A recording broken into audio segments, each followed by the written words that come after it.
በአልኮል አልሰከሩም እነዚህ ሰዎች፣ ግን አንድ ስካር ሰክረዋል። ለኔ የማየው ያንን ነው። እነሱ ከተፈጥሮ ሊያደርጉት ከሚችሉት ውጭ ያደረጋቸው አንድ ኃይል አለ። ጴጥሮስ አሁን መልስ ሊመልስ ተነሳ። አልሰከርንም አለ። እኔ ደግሞ ሰክረዋል ብዬ እላለሁ። ለምን? በመንፈስ ቅዱስ በቃ ምን እያደረጉ ነው?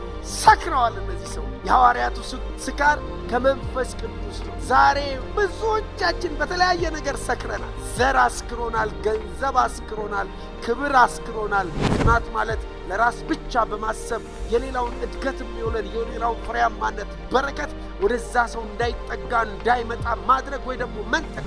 ጎልያድን እንኳን የሚያክል ተግዳሮት ቢጥልም ዳዊት እስቲል ምንድን ነው? ሳኦል ጦር ይወረውርበት። ይህን ያህል መዳን አምጥታል በሕይወቴ በሚኒስትሬ። በቃ የሰከረ ሰው ካልኩሌሽን ውስጥ አይገባም፣ ምክንያተኛ አይሆንም።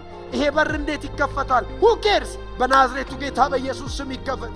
እከሌ እኮ ዕድሜዋ አልፏል ሳትወልድ፣ ሁኬርስ በኢየሱስ ስም መጸነስ ይሁንላት። በጌታ በኢየሱስ ስም ጨለማው ይመታ። በጌታ በኢየሱስ ስም የትኛውም ተግዳሮት ከዙሪያችሁ ዛሬ በዚህ ጊዜ ላይ የተመታ ይሁን።